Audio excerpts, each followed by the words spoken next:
Hi, everybody. Thank you for waiting.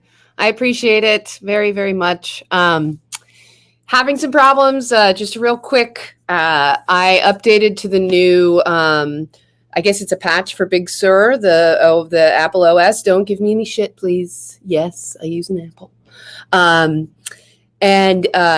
It appears that I need to re-download OBS. OBS isn't working. So I have this whole complicated setup right here, and I can't use it because I can't get OBS to work.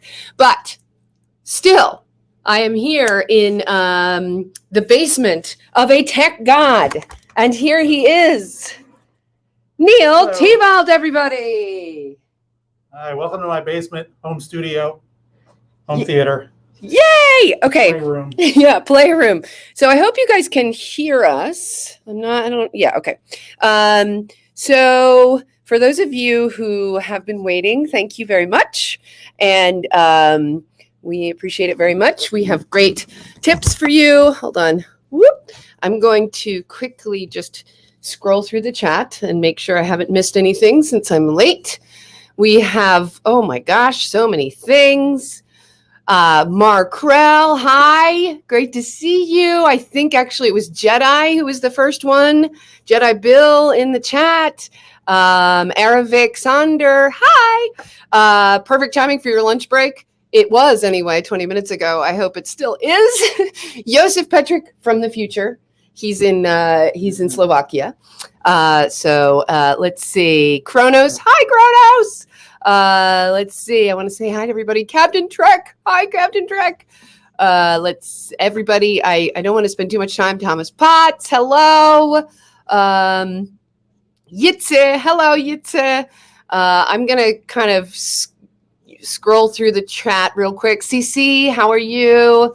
Real quick. I don't want to miss anybody. And of course, all of the people who are not saying things in the chat. I'm Andrea Seabrook. This is my newish. It's my new reboot of the YouTubes. And what we're doing today is, and LDG Pixels, hi. What we're doing today is I have my great friend here, Neil Tevault, right up there. Hello. He is one of, if not the top engineer at NPR. What is your actual, here, I'll do this. What is your actual, what do you do?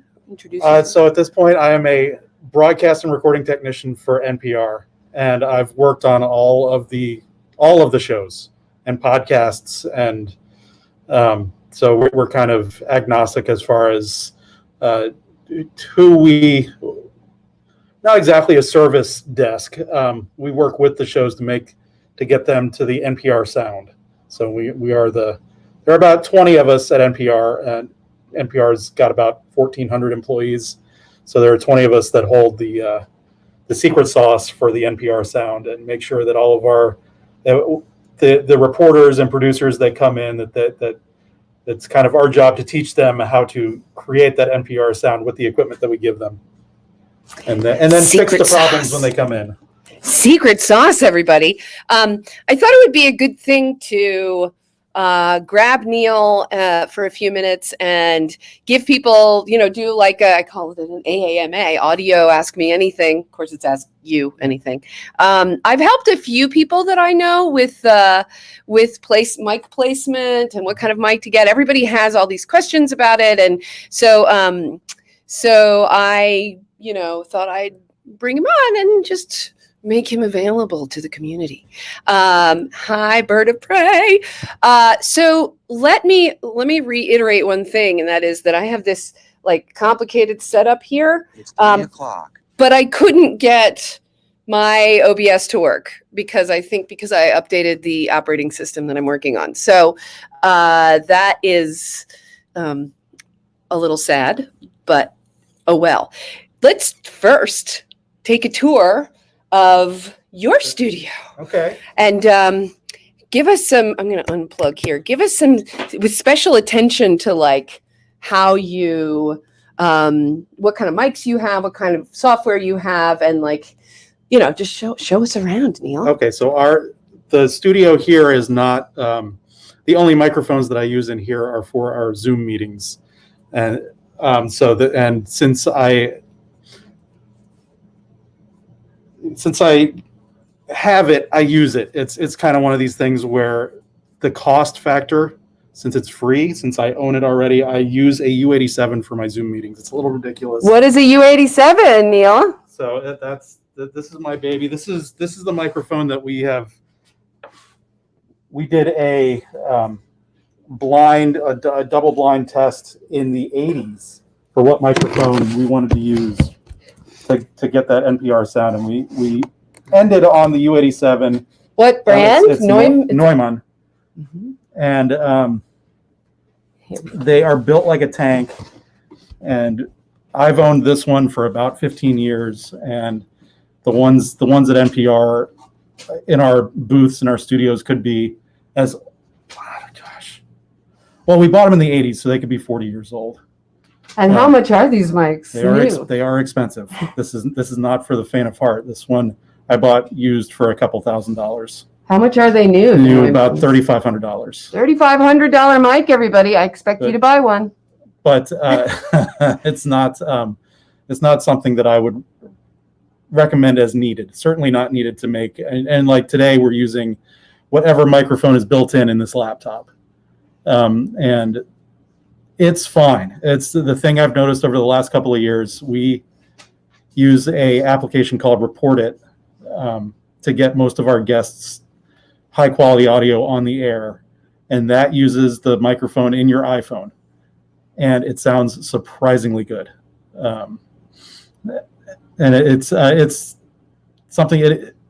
Whatever the magic that Report It does, it gets us a mostly uncompressed sound from the microphone right to our audio consoles. And Report It is an app. Is it just for iPhones, or do they also have it on Android? They have it on Android, but we have worked with Tyline to make a version just for NPR.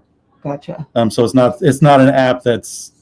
I don't think it's free for the general public. We have servers that talk to it, and when we do a connection, we send people links and things and instructions, and it takes a little doing, but it eliminates the need for a recording studio.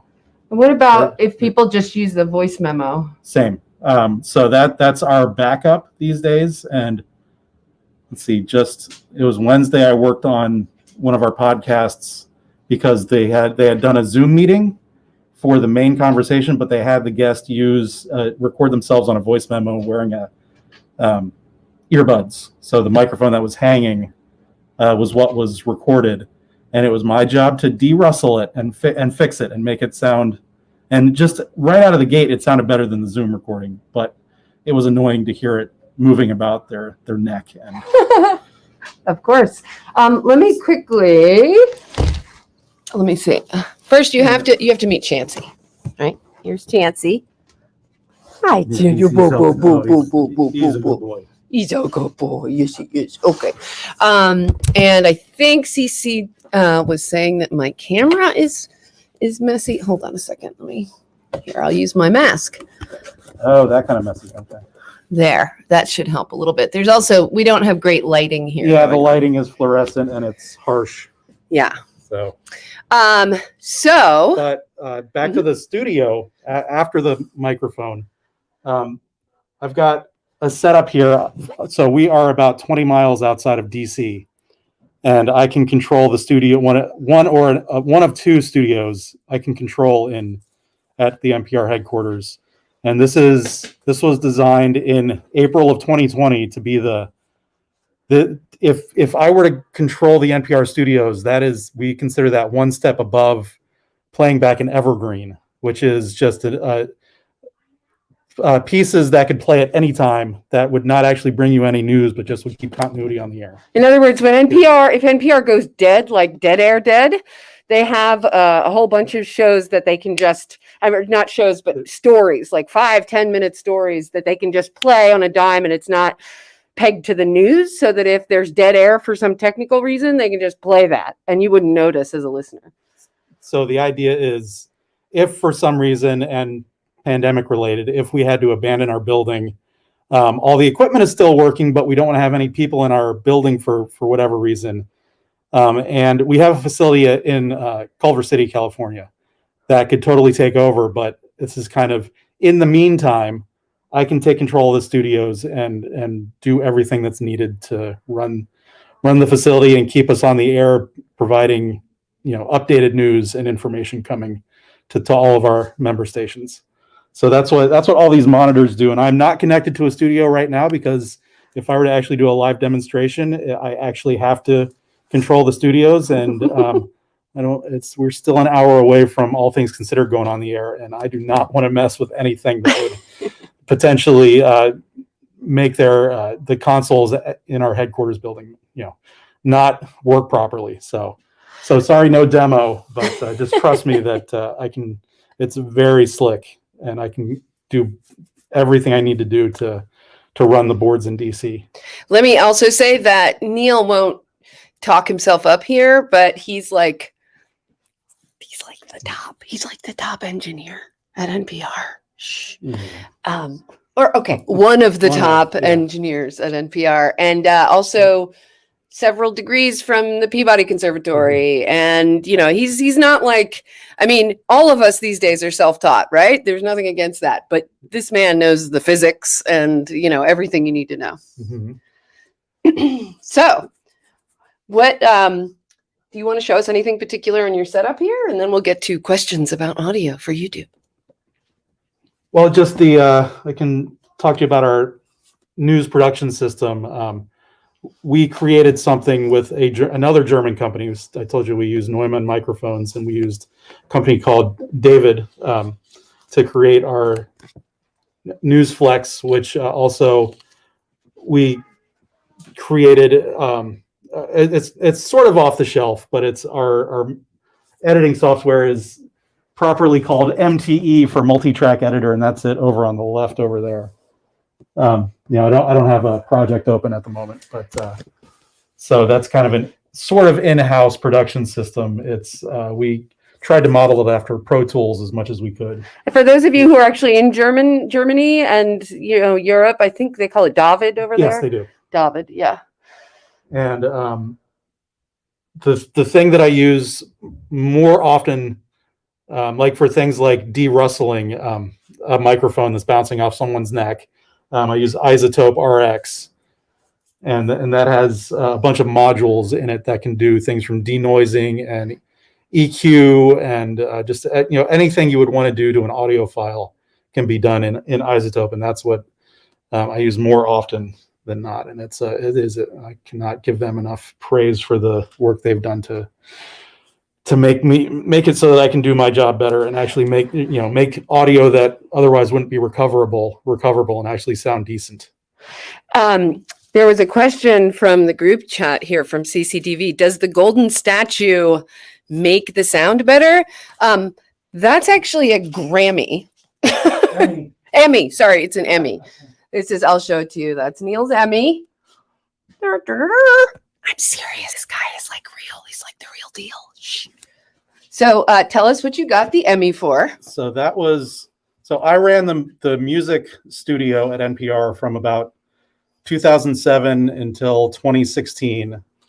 And that was for a project we did in early 2010 with Moby, where he brought a couple of people in and we hung out with him for a couple of days and recorded everything, audio and video. And that was one of the wildest sessions I did. I was on camera and on mic.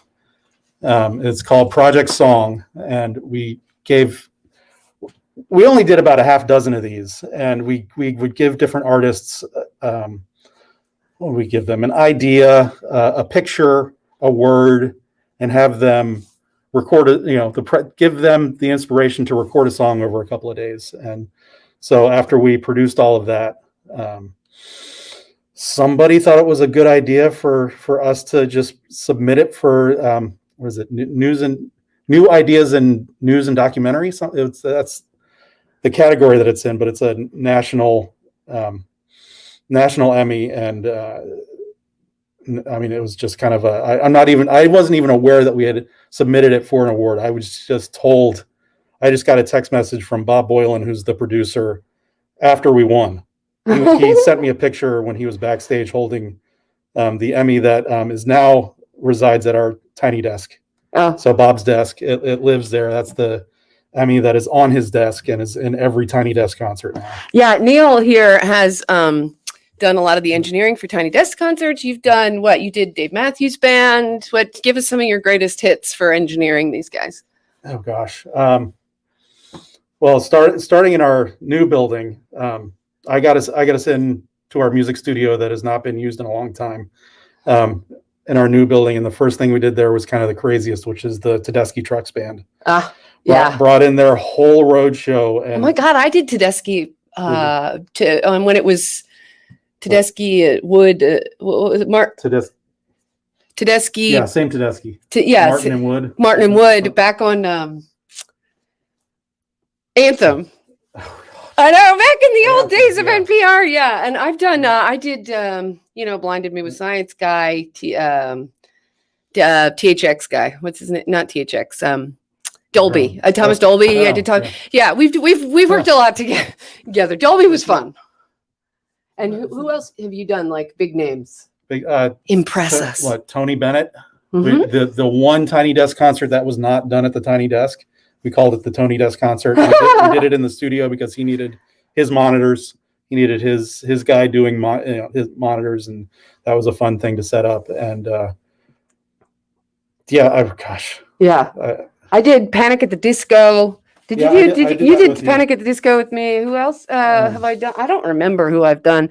What's her name? I think I did that. Was Loretta Lynn. I don't remember. Lots of people, yeah. And from the big studio concerts to the little Tiny Desk concerts, and been around the country with the news organizations, and the show that's still alive over at Minnesota Public Radio and American Public Media, Performance Today. That's the classic for you classical nerds. So that's how I came to NPR, was the classical music, and then sort of moved into the perf chats, as we call them, where musicians will come in and tell us about it. It's usually we're talking about a new album, but then move from there into news. And I've been working with All Things Considered most often over the last 5 years or so. Cool. Well, and for those of you who don't know, I covered Congress and the White House and hosted All Things Considered on the weekend edition Sunday. I did All Things Considered during the week. Sometimes I did Talk to the Nation, Diane Rehm, like all those. That's how I come to broadcasting in the first place, is actually through politics and radio. So, and that's how I know Neil. I shouldn't touch it. Shouldn't get too close because I don't have my mask on. And Jedi Bill is asking, let me do real quick in the chats, and then I think I want to get us to some questions about doing audio for YouTube. So what the heck is NPR? NPR is National Public Radio. It's much like the BBC radio. It's in the United States. A couple of quick Mythbusters here. NPR gets a very tiny amount of money through the federal budget, and tiny. So you might ask, why would they keep getting that? And I would ask that too. But it's when NPR says that, though, here's news you can use. They aren't telling you that NPR does get a lot of money from member stations who do get a lot of their money from federal budget. So everybody's kind of playing with the numbers there, but it's like PBS on the radio, basically.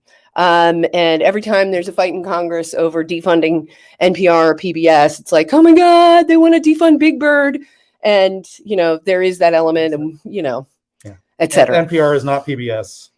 NPR is not PBS. But it is the similar funding. It doesn't get nearly as much money as PBS We both get does. money from the Corporation for Public Broadcasting. Yeah. So, and we can have that political conversation on another stream, my friends. What you need to know about Neil is it's an incredible opportunity to have him here with us. He's also one of the few people outside my family who was at both my weddings. Isn't that fun? Let's not go for 3. How about?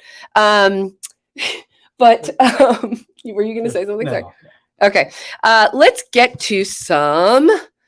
Okay. Gotta go. Okay, buy mountains. Okay, Life with Matthew says Big Bird is big money. They don't need government money. I hear you, Matthew. We'll have this conversation, and happy to have it. I think we're probably on the same page. Shh. Let's see. Need to clean your camera. Okay, so I'm going to keep going.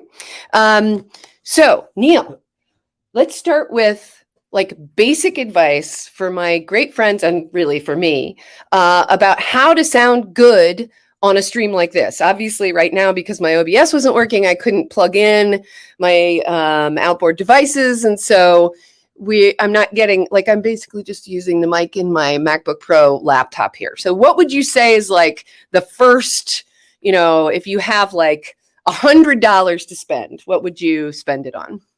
Well, I would first, you got to start with a good interface. So not an audio interface, but like a laptop or an iPhone or a Android, something that has a good internal microphone built in. So that's where I would spend the most money, because you can make those sound really good. Like I was saying with Report It, same thing for audio streams for your Zoom meetings or what have you. It's all, if you're starting with a decent microphone, then we can start from there. And it's, then we're talking about, I see a lot of people on news programs that are, televised news programs that are just too far away. They spend all their time on getting the picture right, which we clearly haven't. This, the problem with our camera, I think, is our lighting. We meaning here or NPR? Here. There yes. is, we are right under a big fluorescent light. My basement was built in the probably 1980s, so this is the lights that we're dealing with, and so it's all the time is spent. And there are people that there's a thing on Twitter called Room Raider that I see a lot of because I follow a lot of news people, because that's the business I'm in. So I see a lot of NPR people when they're on TV. They're doing it from their houses, and then the people, they get judged on Twitter for how their room looks. Nobody does a sound rater or anything. It's everything is acceptable. This is actually a fight that I have with producers at NPR all the time. Is like, what is acceptable, and could it be better? And one of the things we do when we are stuck with just a Zoom recording, and Zoom can be good. It's the I specifically remember the police chief in Portland when we told her that this was not for video, and we just wanted her to get as close to her laptop as she could. She immediately was like, "Oh, thank goodness," and took off her bulletproof vest, and she had her dress blues on, and just like went down to a t-shirt and just got very casual. And it didn't matter, because all we wanted was for her to get close to the microphone, but not so close that she was breathing on it or popping her peas. But if you get when the audio is, there's always a balance, and if you're only working with a laptop, you can only get so close before you get, your face gets too big in the camera. For audio proximity, you don't want to be that close. But in the audio world, if you can be about 6 inches away from your microphone, that's the sweet spot. Okay, so we've got a few questions. One that I have that I want to ask is, you just said that with any, with even just like a phone mic, you can sound good. And I think you're saying as long as you get close, you need to get a lot closer than people think, or that feels comfortable even. Yes, which these, like especially something like an iPhone, it's designed as a telephone, and it's still the way it sounds. Where I've heard it sound the worst is somebody holding it like they're on a teleconference, and the microphone is right at the base of the phone. And if you hold it, if you hold it right there, you're breathing right into the microphone. But if you hold it up like that, that's where it's designed to sit, is right there, and it sounds good. But also, if you take your iPhone and you put it on the desk because you want to treat it like a speakerphone, you're gonna, on the radio at least, and in audio only formats, you're going to sound like you're a mile away. What about on YouTube? Like in this scenario where I'm holding my laptop. I hope I'm not giving anybody, making anybody dizzy, because I'm holding it, but I'm pretty far away from the mic now, like for it to sound good. Where is the mic on this laptop even? It's usually a little hole somewhere, and it's on these MacBook Pros. It's usually there are perforations along the side. He's talking about the side. If you're using a MacBook Pro, what about a PC? I guess it depends on the brand. All depends. Sometimes they're up by the camera, and you'll see a little pin-sized hole, but you're gonna have to look. I don't know that computers come with user manuals, but there's just every device is different as for where the microphones are. I remember my first iPhone. I thought that the perforations along the bottom of it were both speakers, but actually one side is a microphone and the other side is a speaker. Oh, so okay, so you want to figure out where your mic is. In this case, it's on one of these side panels here, and I should probably. Okay. Yeah. It's hard to tell. I sometimes think it's like down here, like in the armpit of the laptop, but I don't know. I don't actually know. I guess I could look that up. You could. Yeah, that would take some time. Yeah. Yeah. But then, of course, you can get yourself an external microphone, which is, I've seen a few media people do this. And just even with a bit reduced signal like Skype is we consider Skype to be one step above a telephone. And then Zoom can be better than Skype. Sometimes it is, sometimes it isn't. And FaceTime, FaceTime, Apple did something where it's really based on your bandwidth. Sometimes FaceTime can sound fantastic, but if it starts getting into roadblocks and internet traffic, it can sound as bad or worse than a telephone.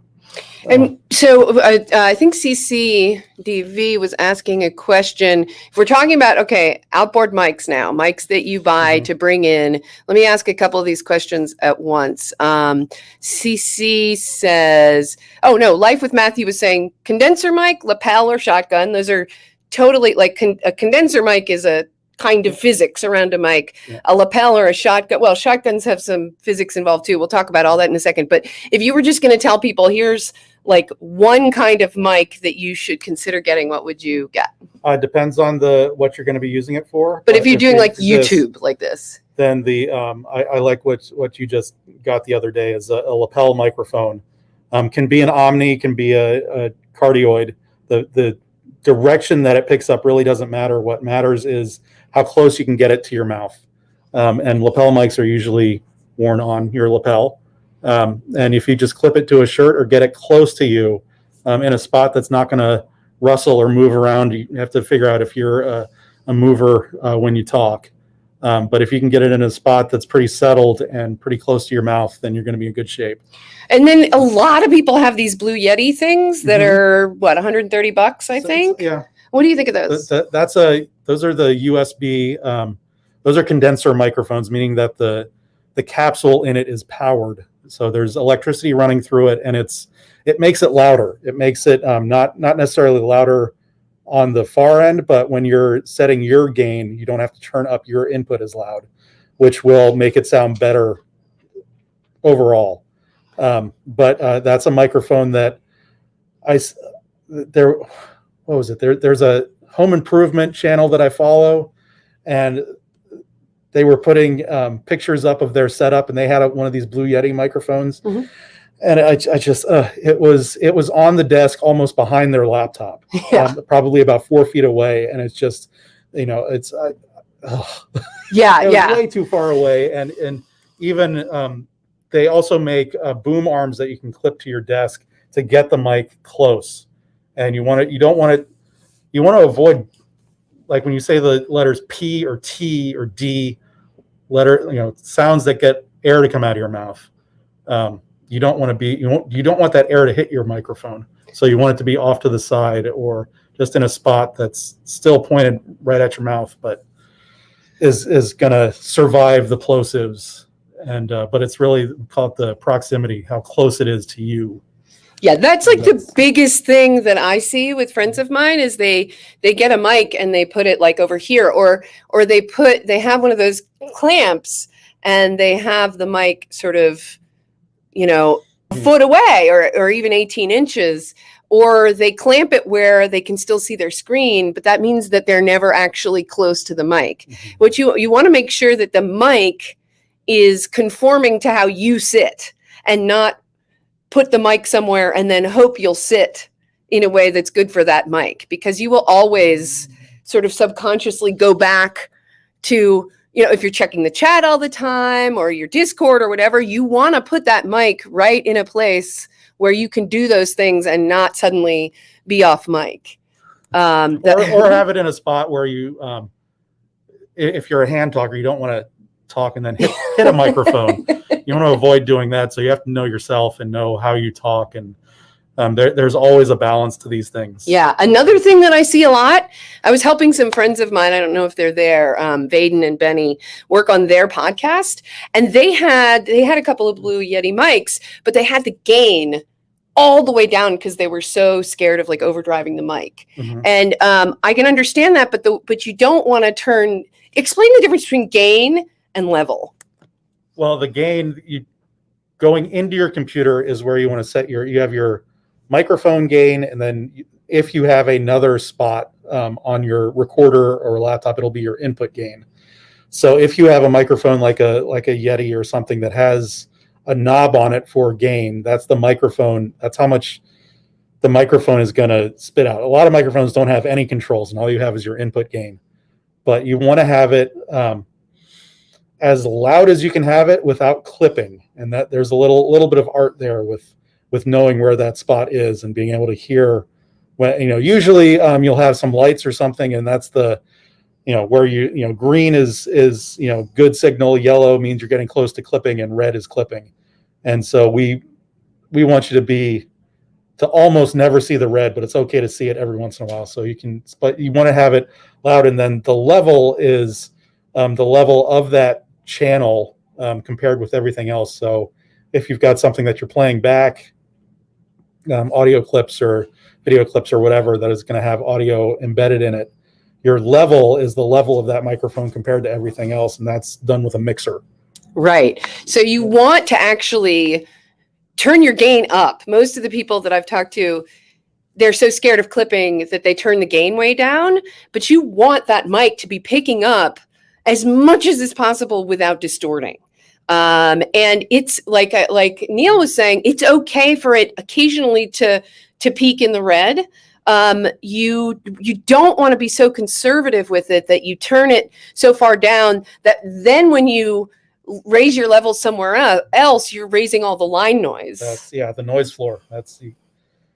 I spend a lot of time getting rid of noise floor. And it's like you can probably hear the noise floor here just went down because the air conditioning or the heater kicked off. So it just got a lot quieter in here. But maybe you do, maybe you don't hear that. But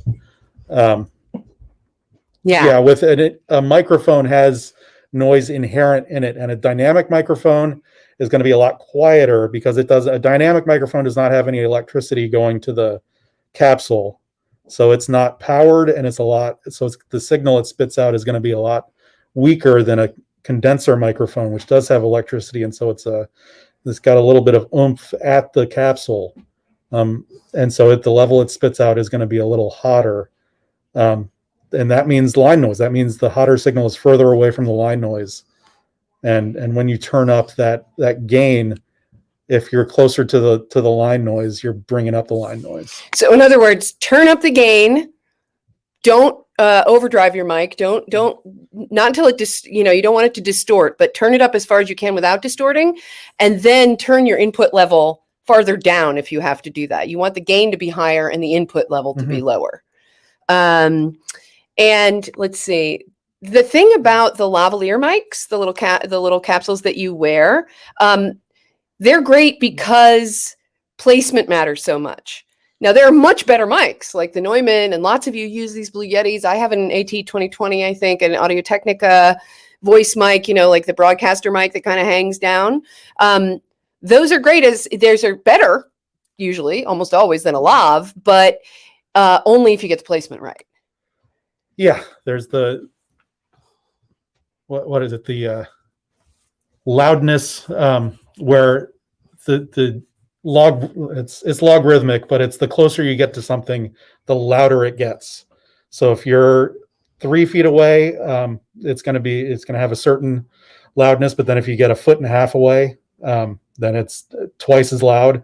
And then if you get 7-8 inches away, then it's twice as loud again. So when we're talking about getting 3 to 6 inches away, that's pretty much all the microphone is hearing. And so the reflections in a room, you can Dog's going crazy. Yeah, I think is it about time? No, it's not even close to time to eat. I don't know why they're going crazy. Let me show them the mic you just talked about. I just picked up this mic yesterday or the day before. I've been asking you guys about it. So I know you guys know about it. I think it's in. Oh, here it is. Thank you. It's a cheapie. I think it was $30, which is cheap. I got it at Best Buy. I just wanted to try out a lav because I don't have any of mine with me. It's this. What is it? It's a Ceramonic. Never heard of them. Ceramonic. But it's just a little capsule mic. And so I place it like right up here. I kind of do a little bit of a direction on it. So I kind of point it towards my face because I'm putting it on one side. Here's a fun fact. I used to run audio for a Mexican soap opera. And I started out on that show, not running audio, not running the board, but placing microphones. And so if you're ever wondering how they mic people, I mean, I also did boom, but usually they use these little lavs without the windscreen on it. And what they do is, I don't even know if I can take the clip off this one, but they place them like in right here in a bra for women. With men with a tie, what we do is thread it through the tie, but pointing down. So because if you put a lav like right here, all you'll get is like throat sounds. You won't get any of the plosives, the P's and the S's and the hard consonants. Why don't I'm going to just plug, I wonder if I can just switch to this mic. I may end up actually not being able to be heard, but I'm going to put this mic on just so you guys can hear what it sounds like. Watch your ears in case it makes any kind of pops. Here. Let's do this. Okay, I'm going to switch. You got to go in here and switch which mic is broadcasting. And okay, can you guys hear me now? I just switched to the little lav. I'd love it if you in the chat would let us know how it sounds. If it sounds any different from the MacBook mic. But you'll notice that since I have it on one side here, I can be talking to Neil and I'm probably louder. And then I look over there and it probably sounds much different. And that's one of the things you really have to worry about with lavs. Which is why with the live action staged things, if you look closely, a lot of times you'll see microphones in people's hair. Yeah. Top, like right on the hairline. That's a good spot to put a microphone. If what is it? The Hamilton production that was put on TV. I had Disney Plus, which these people do not. Yeah. Disney Plus is on the outs right now because of the Gina Carano thing. Oh, right. Okay. Yeah. But that is like with any Broadway show, and they just gave us a little view as to how a real Broadway show is put together, and there were a lot of people that had a lot of microphones in their hair. Yeah. And it's just so you can, when it's in your hair, you can move wherever you want, and it's going to sound the same. On the soap opera that I worked on, I mean, whenever a woman was wearing like a super skimpy dress, so there wasn't a bra to put the mic in, we used to place them that way too. And you'd be surprised, maybe you wouldn't be surprised by how often women are wearing skimpy dresses on Mexican soap operas. Let's see. I'm going to just see. I got to go. Let's see. It sounds like he was describing the inverse square law. Yes. Thank you. Tell us what that is. That's Bird of Prey. He's our man. He's our leader. Yeah. So it's in a non-acoustic environment where there aren't reflections and you're in an open space. When you double the distance, you lose 3 decibels of loudness, and of course it's not a perfect law, but it's it's something in practice you can reliably know that you're going to get louder as you get closer to something, and it goes up logarithmically. So if you're, like I said, 6 feet away, it's a certain whatever the loudness is going to go up by 3 dB, which means you that's 3 dB that you don't have to push your input gain up, so you can quiet your microphone down a little bit. Cool. Okay, I want to make sure. Yitzi asked a question. I'm a mouth breathing brute. How can I filter out my inhalation working on my laptop? Now, I am a total mouth breather. It's another part of my nerd credential. It says right there, MB, mouth breather. No, I'm just joking. One thing that's great, I mean, a tiny silver lining in the pandemic for people who are mouth breathers like me is I can wear my mask and walk around breathing through my mouth all the time, and no one will think I'm, off. They won't know I'm off, I guess I should say. So that's one question from Yitzhak. We'll get to that in 1 second. Somebody said that this, somebody just asked, it was Life with Matthew asked, how do you pick a good lav mic?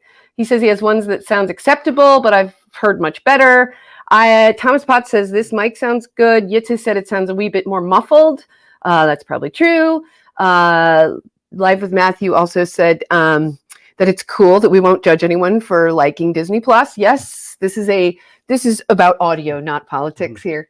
And does a little piece of foam over the top of the microphone really do anything for indoor recording? So let's do, how do you pick a lav? What do you do if you're a mouth breather? And does the windscreen do anything?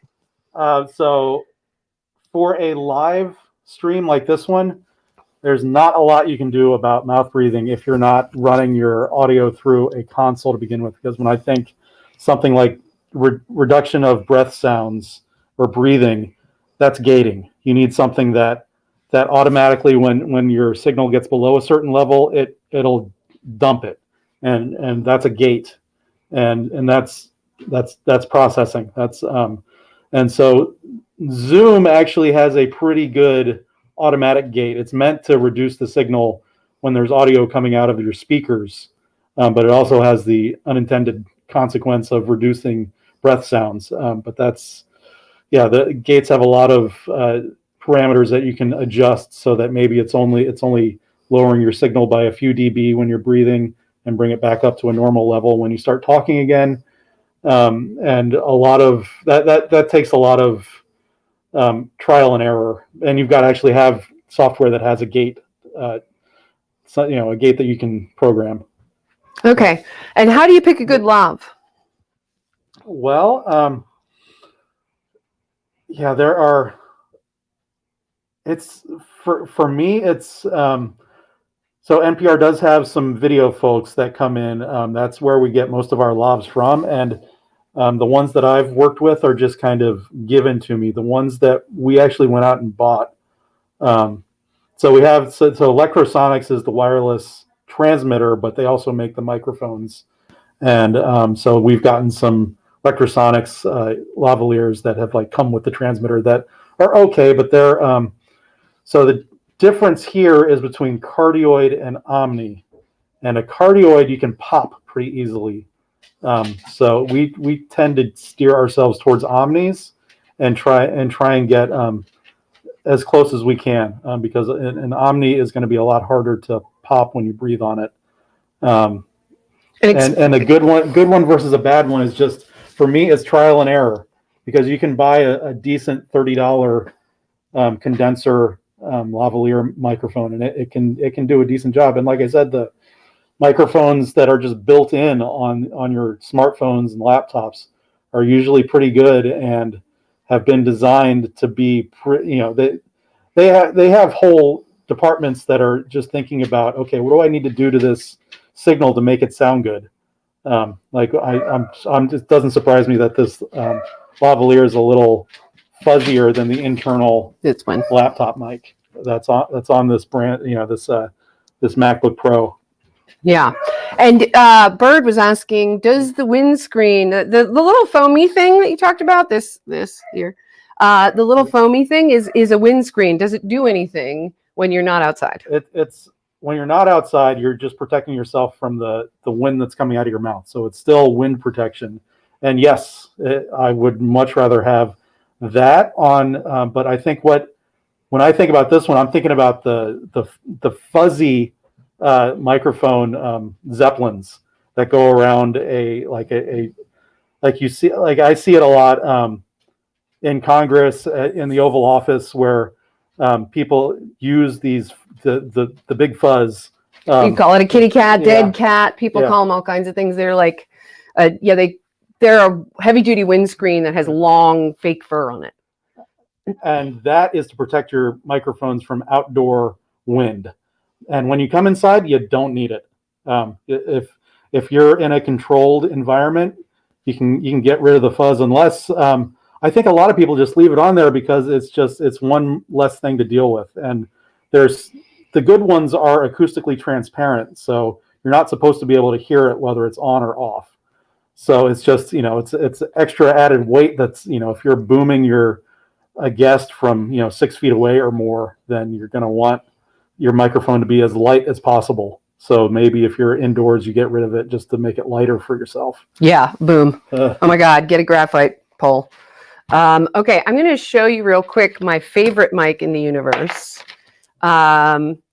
This, I know it looks very old school, like news. Well, it is kind of an old school news microphone. This is an RE50, an Electro Voice EV RE50. Tell us about this mic. I love this, and I like the SM57. No, the RE50. SM57. Not SM. No, the RE50Bs. Is that what I'm saying? No, this is an RE50. What do I think of the SM57? The Beta 57. Beta 57. Yeah. That's what I'm thinking of. The Shure Beta 57 has a really sweet sound, and I love this. I want to kind of sit or stand or something. So tell us about the this Audio Technica RE50B. I'm unscrewing the windscreen right now, and so there's the grill. There's that's just kind of protection, but then there's actually that's glued on, so that's not coming off. But there's the wind protection for this is a dynamic microphone, but it's a as he pulls cat hair off of it. Yeah, it's got a strong magnet in it, but it's also an omnidirectional microphone, and it's thick. It's got built-in suspension, so it can be handled without transmitting the noise into the signal. And that's why it's the good all-around news gathering microphone. And you can eat this thing, and it's not, because it's an Omni, the sound isn't going to change much. It's just going to get louder as you get closer and closer. So you can really put this right in someone's face, and it's going to sound good.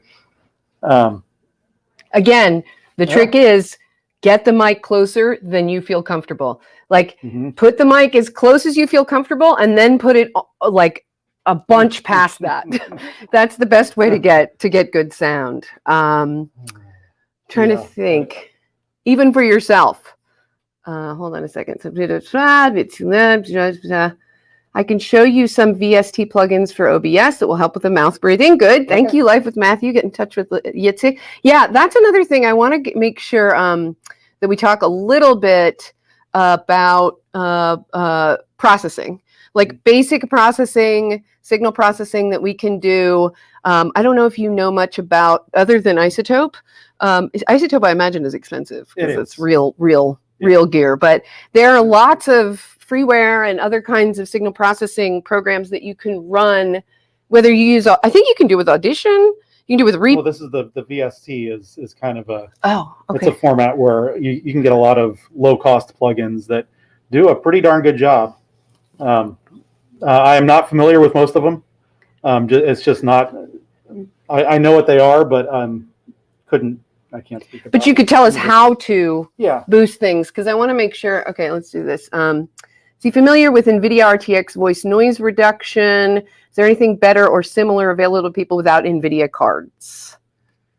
So the noise reduction is probably, as the technology gets better and better, this stuff, people are writing noise reduction algorithms that work in all sorts of places.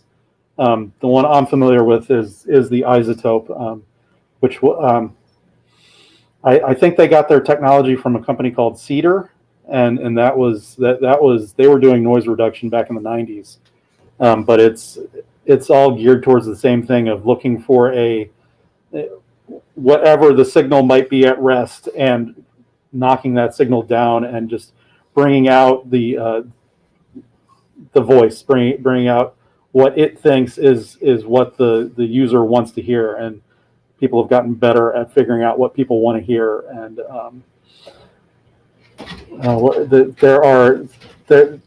the Dugan auto mixers is a pretty ridiculous in a good way, automatic mixing.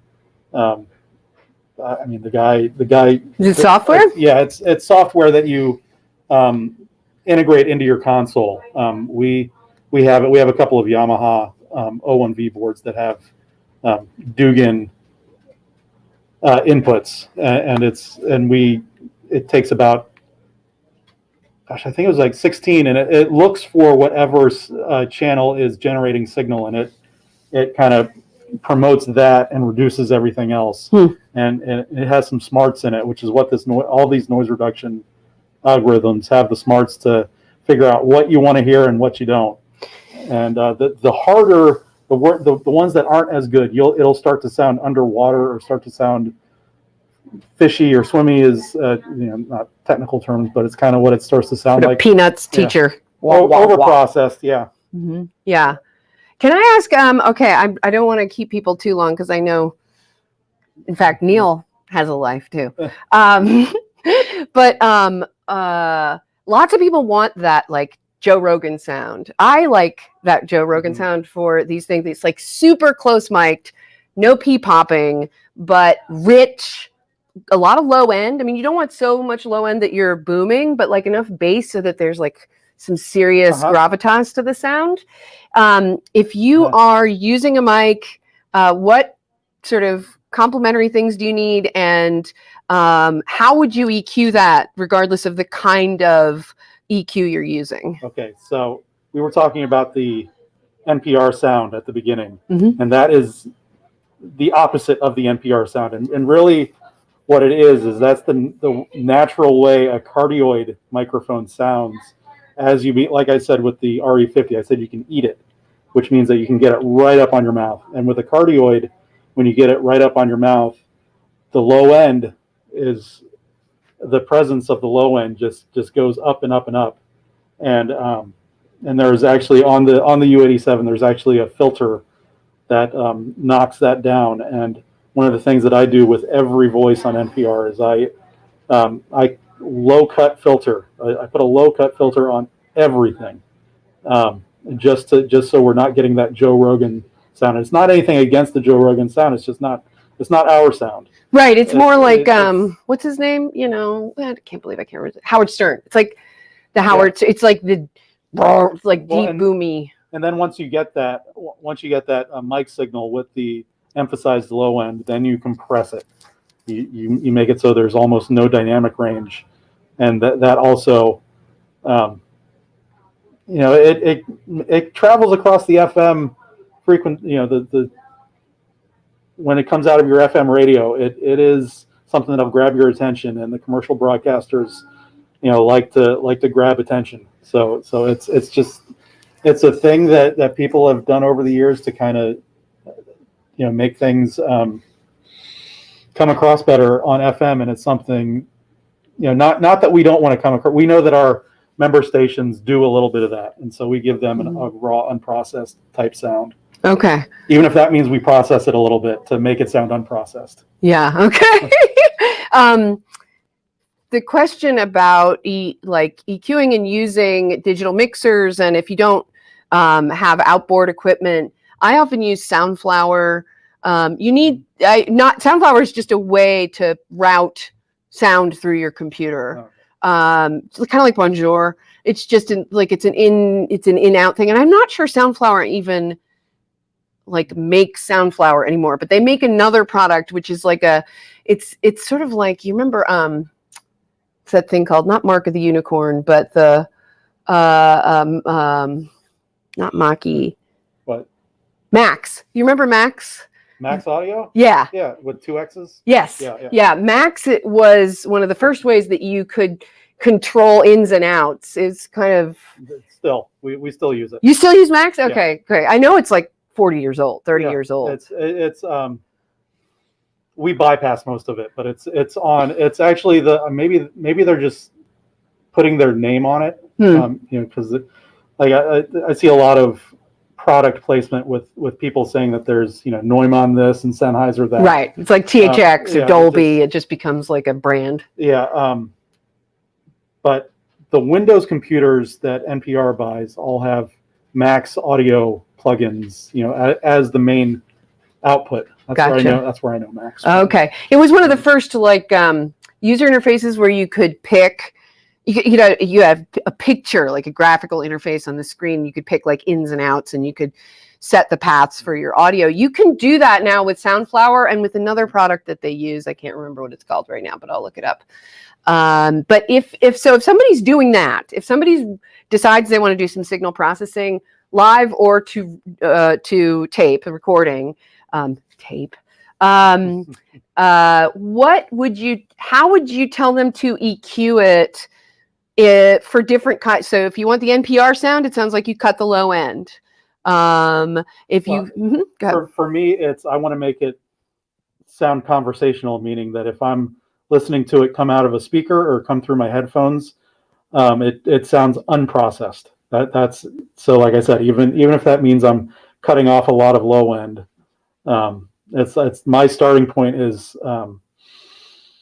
was it a 12 dB per octave low cut filter at 100 hertz. That's my starting point. For some voices, I'll go a little lower, but actually for most voices, I'll go up a little from there, and I'll go as high as I need to.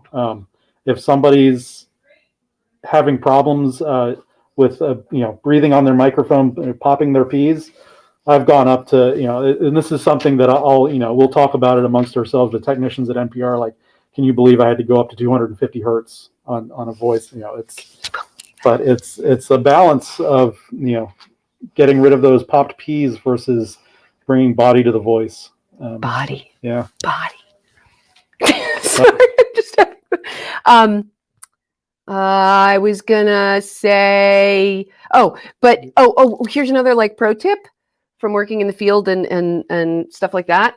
Never buy bass boost headphones, because you do not know what you sound like. If you use headphones that are already boosting your sound, you want the flattest, you want a true signal through to your headphones. And even the industry standard, the Sony Professionals, Sony Pros. That's what I usually use, but they boost based? No, they don't boost bass. Blah, blah, blah. They have a presence problem, and I know that it has to sound a little harsh in my ears on those headphones. If I think it sounds a little harsh, that's where it should be. Huh? Because they like, and I don't know corrects the sound in his head. Yeah, it's just a. And it's a trap I get into a lot is, I try and make it sound good, and then I've had feedback where it goes into a studio where somebody's listening somewhere else and they say it sounds a little dull. Because I've made it sound good in those headphones, and then it's just, something I've had to keep correcting over the years, and I've just gotten used to, if it sounds a little grating, the sibilance is sticking out a little bit, and I know I'm that's where I should be with those headphones, but then or my others, then other headphones. Yeah, my headphones are pretty flat. These are the AKG K271s. AKG K271s. Yeah. How much are those headphones, Neil? I think I got them for 125.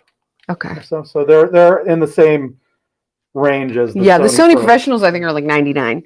I right now I'm using a pair of Audio Technica. Are these? No, those are yours. Where did those are yours. Oh, these are mine. What are these again? I don't know. This is my brother had them and I stole them from him. But they're just I think they're pretty good. I mean, the thing that you really need is you need closed back. Closed back. You're not listening to music here, folks. You are here to get a really good idea of what you sound like or what your guests sound like. So you want to block out as much sound. Don't use noise canceling because that's a whole level of processing. Yeah, you tell them. Well, it's the noise like, oh boy, the new $500 Apple headphones have about, I think that I read that they have 6 microphones on the outside of each cup just to do the noise canceling, the processing to do the noise canceling on the inside of the cup. So it's, and with the first generation of Bose noise canceling headphones. I hate Bose. Yeah, I remember putting that on in the store and then taking them right off because they just sounded weird. Yeah, Bose, to me, like all Bose products just sound like way over. Oh, look what I'm doing. Way over processed. Like they're insane. It's like having, a mix. Do that. A mixer. Somebody is messing with your sound if you're using a Bose, and you don't get to. That's the thing. Like if you buy a pair of Boses, they are set for their EQing, and you can't do anything to it, right? Yeah, that was the thing with the older Bose speakers. They would have tubes in them set to specific frequencies to boost, and there's no changing the length of those tubes. Yeah, and I think people go to the store and they listen to the Bose, or they listen to all the headphones that are there, and they think the Boses sound really good because they have a lot of low end and all that. But you have to think about the fact that when you get those home, you can't change anything about them. What you want is like a pair of headphones that isolate you from the sound coming in outside of the headphones, and then you can do all the processing you want on the sound that you're listening to. You don't want to buy somebody else's. And then you can tweak from there, but I've seen where the actual like shooting range sound reducing cups that go over your ears with the Sony Pro drivers in them. Oh, really? Yeah, there's somebody at work that had bought that modification for themselves just because before the pandemic, our newsroom was a loud place to be in. Yeah, and it's a hard place to, even with headphones, to get good isolation. Yeah. Okay, what am I missing? Let's go. Let's look at the chat one more time. Let's see. Okay, we have NVIDIA. Okay, it looks like Voice Mod has a noise cancellation bird. That's what Geek said. Geeks enjoys Nerdrotica is one of our resident super techs and gives a lot of super helpful help IT help and otherwise to people, makes all kinds of cool graphics and stuff, and he knows a lot about audio too. So yeah, he's pointing people out. Why don't I will put some links to this to the different products we've talked about below, so that people, I could even do a short cut of this, although I'm kind of new to video. I don't know. We've been going from one topic to another, so yeah. Yeah. Is there anything I've missed? Pop filters? Do you need a pop filter? The space that you're in. You're in. Oh. Yeah, like we said, that the proximity is probably number one, and the how close your microphone is can overcome a bad space that you're in. But I've seen a lot of people that are in their kitchens and a lot of hard floors, hard ceilings, hard tiles, hard countertops, backsplashes, and it's just with the microphone that gets too far away, it gets to sound bad. But at the same, I've also gone so far the other direction where there's a little thing at NPR with people reporting from underneath their coats, or we take pictures of our pillow forts that we build to try and reduce reflections. And I say the other side of that because you can go too far with that, and your sound, if you try and box yourself in, your sound will sound boxed in. And we've actually had people, like somebody that did not a great job going into a hall closet, thinking that if they just put their microphone in amongst their clothes, that if they sat at the doorway into not in a walk-in closet, but a hallway closet, that was the right thing to do. And it was, we had this reporter instead just go and sit at their dining room table, just in a larger space, and just get close to the microphone. Yeah. And it sounded so much better. And it was actually easier for this reporter to do that than try and set up in this, closet environment. But then there are also, if you get a decent walk-in closet, it can sound fantastic. Yeah. So the space is a big important thing. When I'm reporting from a hotel room, depending on the hotel, lots of hotel rooms now have, my computer tells me at the top of the hour, it just said it's 4 o'clock. When I'm reporting from, lots of hotel rooms now can have like granite bar sinks and, you know, stuff that's really reflective, like sound reflective. And also like the room next door, the kids are yelling or whatever. What I do there is I sit in the middle of the bed with just the bedspread all the way over my head. I create like a space in there just enough. And those bedspreads are pretty cheap. Usually it's just enough to like give yourself some noise, you know, some noise barrier between yourself and whatever's going on outside your room. But also like in some hotel rooms that are a little bit better, you can just sit on the bed, because the bed itself, if especially if you like point your mouth down and you hold your mic like this, the bed itself, just having that much squishy, you know, noise absorbing stuff can act kind of like a studio wall stuff. And then the pictures that I see a lot,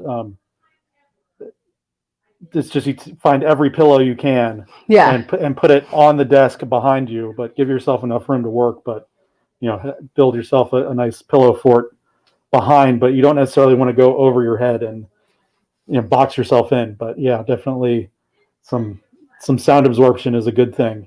They make these, and you can make it yourself, like these cardboard. It's like a box kind of. It's like a trifold, like a kid's project. It's like a trifold thing. It's got a little bit of a ceiling, I think, on it, and the whole inside is covered with noise absorbing the egg crate foam or some kind. And you just hold your mic, or you have a mic stand right in there, and you can make good sound. Doesn't look great on YouTube, but no.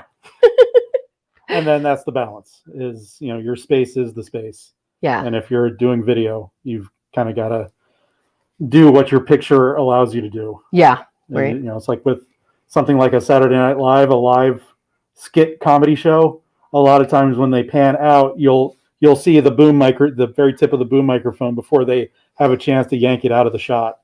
And that's kind of always the game you're playing, is how close can you get to the talent without actually seeing the microphone. And I know with, you know, live streaming, it's the same kind of thing. Yeah. Yeah. There's always a balance. And if you're getting really, pull out the pop filter. There was one right over here. Oh, if you're getting really close to your mic, like this Neumann, this really good mic, then you might want one of these pop filters. This one, it's kind of hard to see. This is a Stedman. Yeah. Where am I going? Yeah. All that does is break up the actual pressure. It redirects the air. Yeah. The air from. You know, it doesn't stop it. It just keeps it from being so focused. It'll spread it out. It's kind of like a cheese grater. You can make one of these super easily if you're a DIYer. You just go to the craft store, Michael's, Hobby Lobby, AC Moore, whatever your politics. Go to the craft store and get an embroidery loop, like it's like a wooden thing for embroidery. It's like $2 or something. Get a pair of pantyhose. Stretch the pantyhose through the embroidery loop, and you know, you could attach a chopstick to it, and you've got something that works almost as well as this. Am I right? 2 layers. 2 layers of yes. Front and the back of the embroidery loop. Yeah. I'm just thinking of, that's how they used to make them. Yeah, basically. So embroidery loops are 2 concentric circles. One fits inside the other if you've never done embroidery. So you've got the outer ring and then another ring that fits in. That's how you draw embroidery fabric taut, so that you can embroider into it.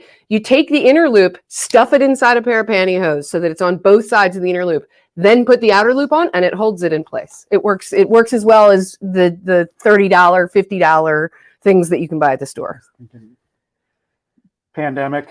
This is when they didn't have to explain to me twice that a double layered mask will prevent more air from getting out than a single layer mask. True. And I already knew that from microphones, from stopping plosives. Right. And by the way, the reason that I am not wearing a mask, for those of you who have been following the traveling life of Andrea Seabrook, know that I just had a test. I just had a negative test. And Neil is one of my oldest friends, and his kid and my kid are best friends. Yeah. So we're already kind of in a little bit of a pod. So I'm not wearing it because I'm vain and I don't want to just have, be on a mask here, but he's better than I am. He's being a good man. I'm trying to think. Is there any last questions? This is your chance. Last questions. Let's see. Life with Matthew says, I think we've all done embroidery here. No need to explain. Yeah, right. Yeah, I'd like to see LDG doing embroidery. I'd like to see Jedi Bill and Captain Trek doing embroidery. Oh, that's it. Jedi Bill. When you get to your next 100 subscribers to 400, how about you can either watch the next sparkly vampire movie, that's Twilight for people who aren't in, our fancy community here, or you could embroider something. Wouldn't that be fun? And you can't let Nina do it. No. Okay. All right. I think unless, if you've got any last questions or anything we've missed, throw it into the chat now. I would be very, very happy if you subscribe to my channel and, press the like button, but I'm not, whatever you want to do. I don't want to be all up in your face. Neil, right. Mic interfaces. Okay. So real quick, I'm setting up like a kind of a fancy setup because I'm an audio nerd, but I have this new mixer. The problem with this mixer or any mic that you have that uses standard mic cables, which are called XLR, which I believe stands for left, right, and ground, XLR. So this is an XLR. That's a female XLR. And the other side looks like, what this is. It's a mic cable, a standard mic cable. Yeah. There we go. So you either want to buy a mic that has a USB input if you're just putting it straight, which the Blue Yetis do. My Audio-Technica 2020 has a USB input, a couple different kinds. Or if you're being cray-cray, like I am and wanting to set up a lot of different mics, you buy a mixer and then you need an audio interface, which is a thing that gets you from the audio signal to a USB signal. From the XLR input to the USB output. Yeah, and which one is this? This is the USB Matchbox by Henry Engineering. And I have a Scarlett 2i2, or no, Focusrite. Focusrite Scarlett 2i2, that's what I use. So this only takes a line level input, so I need even another box to get it up from mic level to line level. Yeah, and this Focusrite Scarlett 2i2 has line level and it's got phantom power. Yeah. I'm sure that has phantom power. No, the mixer, yeah. Right? Duh. Yeah. But anyway, we can talk about if you guys are getting. Oh my God, look at my hair, everybody! If you guys are getting serious about series audio, then let me know, and I will. We can, maybe we can consult with Neil some more. We can have like a private, I don't know, like Patreon stream or something like that. Not that I'm trying to get money out of you people. But we're, here for questions. I'm here for like field shit, jalopy together stuff. Neil's the actual expert from whom I learned all of the shit that I know. And here's what I'm going to do. Next week, I'm going to continue the series of YouTube news you can use and have a video person on. I know an incredible video person who deals with live stuff. So we'll do like how to make your laptop camera look good, how to deal with a shitty, like, Chinese made, outboard camera, how to hook up your DSLR if you're going to use that, ways to look better. It will probably have to do with some lighting because yeah. Something we have not done well here, but we're in Neil's command center. Woohoo! So exciting. Do you see that it says NPR News Magazine clock right there? Woo, NPR nerds. You love it. Okay. Any last questions? Cleaning the lens helps. Thank you, Mr. CCTV. I used my thingy for that. Let's see. Was Neil's kid the one who knew what Klingons were? If so, good job. Doubt it. Yeah, I think that was actually Casey. Okay. I think it wasn't my kid or his kid. It was the other kid who was there. Joking, but thanks, says Bird of Price. Sorry, Bird. I just touched the mic, which is one of the things that can happen. Yep. They can. Your mic. Yeah. Let's see. I'm just trying to make sure I didn't miss anything here. Well, cleaning lens helps. Okay, so Neil, thank you so much for doing this You're with welcome. us. Guys, aren't you glad that we had this incredible man here? Yeah. Yes. Happy to do it. Thank you. We'll come back. And thank you all for coming on the chat. And as always, let me know what I could be doing better, because I'm learning this whole new fancy thing. Including you should prepare better. You should, I worry about these things. Like, you should have a better structure to your podcast so it doesn't take you an hour and 14 minutes.